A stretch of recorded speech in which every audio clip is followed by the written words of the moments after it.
beneficial for me at all. Hey, what's up everyone? Thank you so much for coming back for another video. And I, first off, want to tell you that I appreciate you and thank you so much for taking time out of your day to sit down with me, whether you're in bed, at work, wherever. This video is going to be talking about how to make your Apple Pencil nib last longer and how I've been able to do so.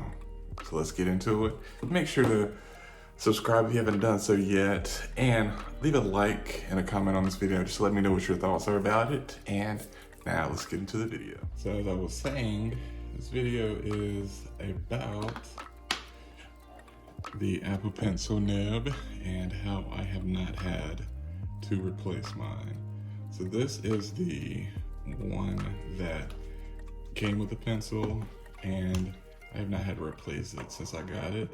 This is the first generation iPad Pro and I've had for, I'd say, about 3 years. To show you that I'm not just saying that, oh, I've made my nib last long and I have not had to replace it. Right here, as you can see in the packaging, it is still sealed and not opened. Now, the way how I have been able to have my nib last on my Apple Pencil and not have had to replace it was because the thing that you want to realize when you get an Apple Pencil is that you do not have to press down so hard to get it to do what you want to do.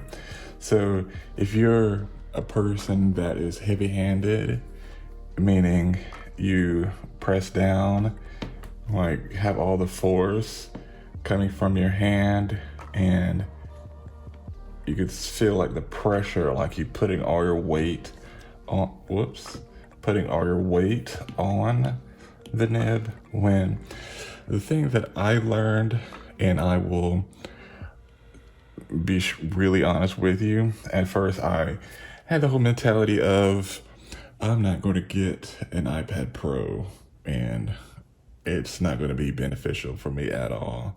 And now back to what I was saying about learning the different types of pressure.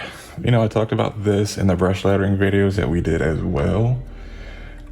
Because you got to think that the same rules apply whether you are doing it on a tablet or you are doing it on a regular sheet of paper.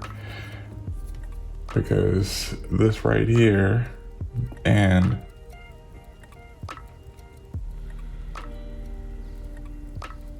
depending on which brush you use, will determine quite a bit on your overall results on how things are going to look, as well as your skills, because you can have the best brushes for Procreate and spend the most money, but it's not going to help you as much as a person who has sat down, put in the time, and practiced and got a lot of confidence built up in your overall work, and as well as having a good eye. So overall, with making your Apple Pencil nib last longer, you can't even see it, there we go.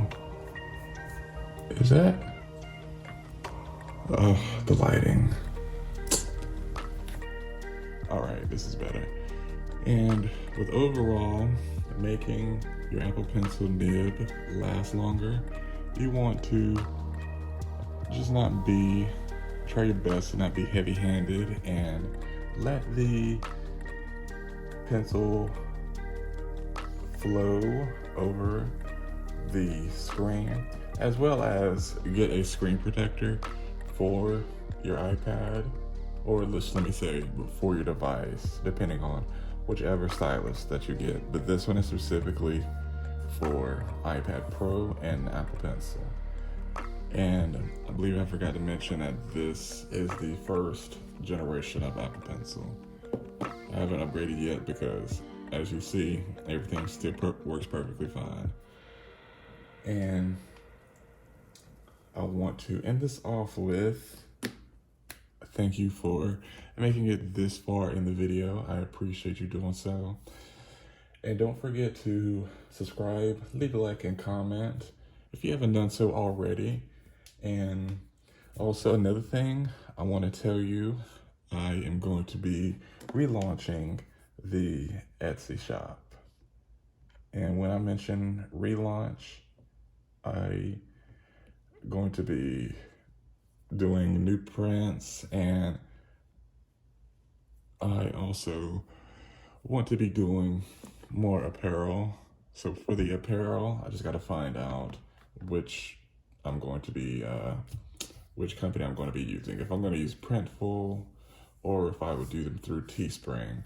So I will let you know, and I hope you have been having a great week, and I'll see you in the next video.